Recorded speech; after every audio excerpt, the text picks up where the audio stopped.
Hello, I'm Ben, DivKid, and here's a video looking back at a previous Machina Bristronica event on the DivKid Discussions stage with ALX-106 from WMD going through his hybrid live rig. It's a really fascinating chat with great musical examples, so let's dive in. Hello everyone, hope you're well, hope you're having a great time. We're here with Alex from AMMT, also WMD as well. Before we get into it, just to kind of set the context for some of the conversation, this is your performance rig, right, that you're playing with? Yeah, so this is what I'll play with at the after party tonight. Yeah. And you're out gigging.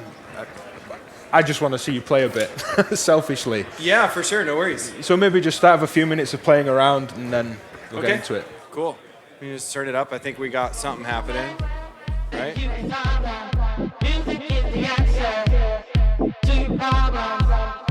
on moving, then you can solve them. Music is the answer to your problems. Keep on moving, then you can solve them. Music is the answer to your problems. Keep on moving,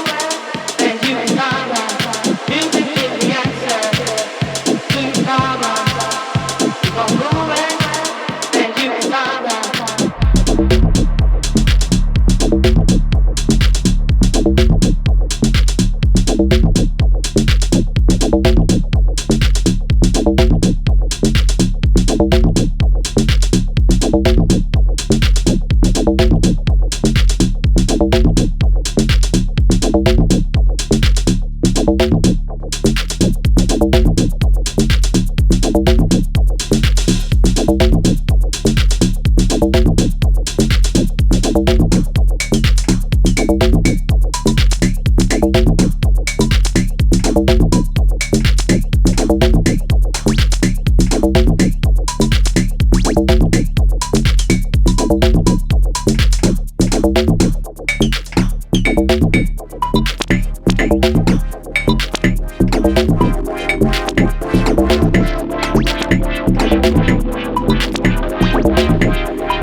It's fun, like kneeling on a couch playing dance music. Yeah, I can't quite get the bum wiggle going enough. Yeah. Can you talk about the setup that you've got here as well? It's a bit of a hybrid setup going on. Yeah. For your own performance system. Yeah, for sure. So right now I'm using Metron as my main brain for everything. I've got 3 Volteras. So Metron is a 16-channel gate sequencer. And the cool thing about it is that you can listen to one pattern and look at another and then make your changes visually to a pattern. And then when you're ready, go into it. So again, for live performance and improvisation, it's just awesome for just making stuff on the fly. I've got the Crater kick drum from WMD, Fracture is a clap, and then I've got the hi-hat, and then I've got the assimilator set up in a way to just help me save space. So I've got 2 unfiltered samples here that are usually just percussion, shakers, and rides mostly to kind of complete the 909. Number 3 goes through this javelin and this carbon and this javelin, so that's usually going to be like a chord voice or a synth voice, maybe a lead. 4 runs through the aperture and the Kotzalin from Chaos Devices, so it's like that's like weird samples or vocals, anything I just kind of want to like mess with the pitch frequency shifter. And then the last 4 are 2 stereo samples. So 5 and 6 is, left and right of a stereo sample. Both those go through their own overseer filter. And then I've got the Bastel Pizza on bass duties. So that's an 8 HP FM oscillator that has a built-in envelope. And as soon as I got that thing and VCA, there's my bass voice. That's what I use. I have the square wave coming out of it into a filter on the computer because I don't have room in here, but just for subs. And then the Legion and Carbon and Javelin voice. This is like leads and weird FM stuff. So this is more like my experimental voice that I kind of program on the fly a lot of times. And then as far as the computer, this is just a mixer. So I've got the ES9. Everything's going into the ES9. I'm using the Launch Control XL as my control surface. And then the computer just has 8 or more than 8 channels. It's like 12 or something channels with the stereo ends. They're all grouped in ways. I just put a video out on my channel last week about this. So that way it's still only 8 faders. I don't have to move around and find anything.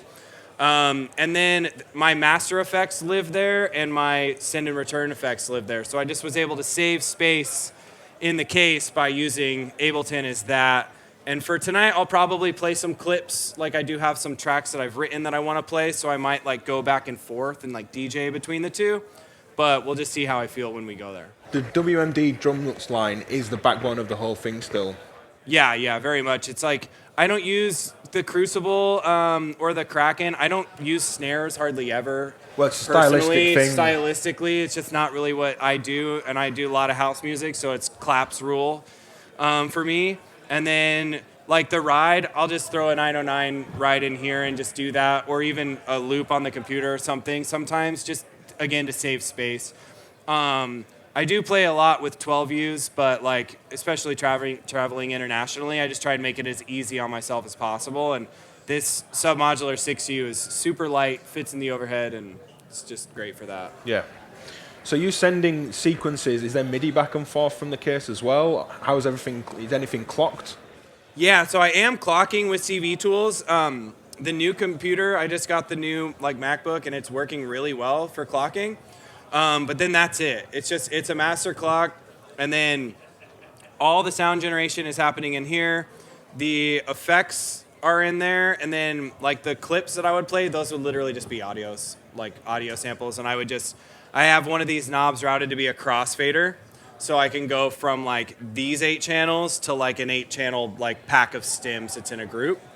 And if I'm doing that, then I'm just like triggering the clips and doing effects and stuff. It's kind of a placeholder thing and just a way to play songs that I've written that are no longer a part of the system. You know, it's like I can keep stuff and play stuff for as long as I keep my case patched. But as soon as I'm like a month or two, I get tired of it, I pull it, and then I can't play those tracks anymore. So a lot of times, like I'll either play those off of the 1010 black box, or trying it with the computer. I haven't really. Tonight might be the first time I do that if I actually just decide to play some of those clips. Okay. Yeah. It must add an almost endless amount of time to being able to go out and perform, because it's really tricky, stylistically very different. But I spoke to Richard Devine a few times about the size of the case and how much time he could perform on that. How much extra, say, 9U over 6U he feels comfortable performing on. For sure. There's only so much live repatching you could do. Yeah, and for me, like being so sample-based, like it's a little difficult with the preparation of having like samples ready to go. Like I play a lot of techno with Travarsi, and like we do a lot of like improvised techno shows, and we'll play for 2 hours, and we can do that. But stylistically, it's way easier for me to make crazy noise and, you know, make techno out of the samples and get a lot of nuance out of these long minute long samples, but then just changing start point to make percussive things, make big long drones. I can play for a lot longer stylistically doing techno than I can house, because house is like, all right, I got chords, I've got like everything's in tune, I got vocal samples, and I'm like, there is, you know, probably 10, 15 minutes of my show where I'm going to be completely improvised, just making some like weird, like beat heavy music. But other than that, you know, it's like I am, especially like stylistically with house, like I'm kind of constrained to what I have prepared. So I can play a good hour, and then it's kind of like I don't know what I can do except for maybe we get techno at that point. Maybe we just get as weird as we can at that point. But it's the more you're performing, having tracks as well, because that's kind of an impossible thing really, to go out of a set list and replay songs and tracks. Right, yeah, and I'm definitely not like I call like my tracks, like in all of my save stuff, I just call them starting points. You know, it's just ideas. It's just a place to get inspired from and then play from. And I know that this, number 8 on my memory in Metron is going to match up with number 8 bank of samples in my assimilator. And so it's kind of that, but I do not hold myself to, after 16 bars, I do this filter sweep and then I do that. That's a good way to disappoint yourself. I feel like trying to be really, really structured is a good way to get to the end of the gig and be like, oh, you're focusing on the wrong thing. Like, oh, I didn't do that one build right. Whereas when you do it all in the moment, it's just like, that was fun. Well, it becomes more reactive, certainly in a club sense with an audience. The hard thing about DJing really well isn't necessarily beat matching records. Right. If you're going to do it on vinyl, it's much easier in digital technology, obviously, but it's reading a room and keeping people moving and yourself. The vibe, yeah. Sending them to the bar and bringing them back. Yeah, exactly. Before we finish, can we hear a bit more of maybe starting with some simple hats and a bit of a backing beat, and then we'll get weird? Yeah. Well, you'll get weird and I'll try. watch. I will try, yeah. And I'll show you kind of a little bit what I mean on Metron. So I'll start there, and then we'll make another pattern on the fly, and then we'll see what it ends up sounding like.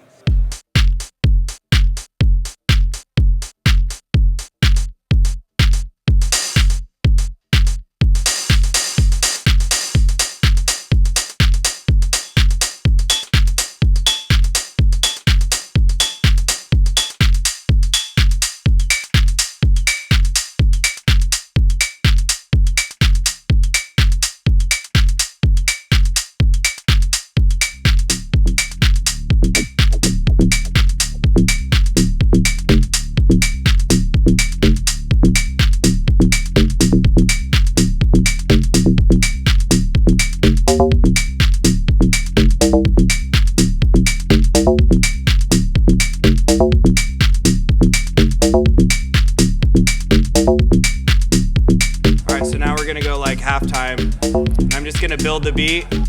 So you're out of the current playing sequence. So we're looking at B, but we're still listening to A, right? So I can still kind of jam this out, but we're just getting this other one set up. And I'll change up the bass line a little bit, write a new little bit of a bass line. We'll try and figure something out that sounds cool, hopefully.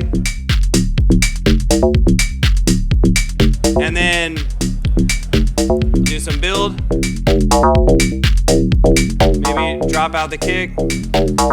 Do some loopy thing and add some reverb.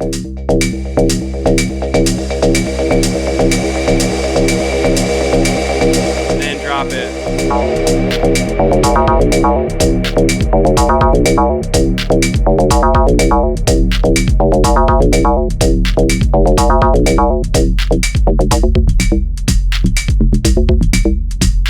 And then at this point, maybe change up the hi-hat pattern instead, do just close.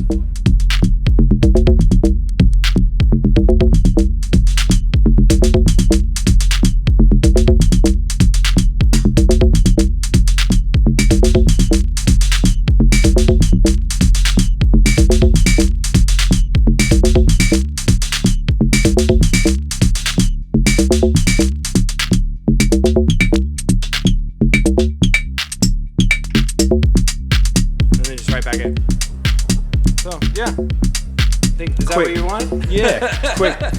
Yeah, just try and be as fast as we can, and being able to that loop probably wasn't the best thing, but all this is just about playing live,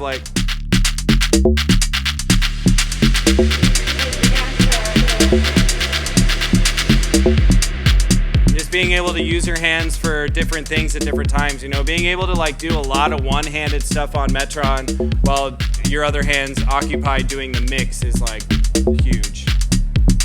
And that's the thing with Metron, being able to do the look-ahead sequencing, You know, the whole in like saving and loading you can do without stopping the sequencer. Everything you do in Metron you can do without stopping.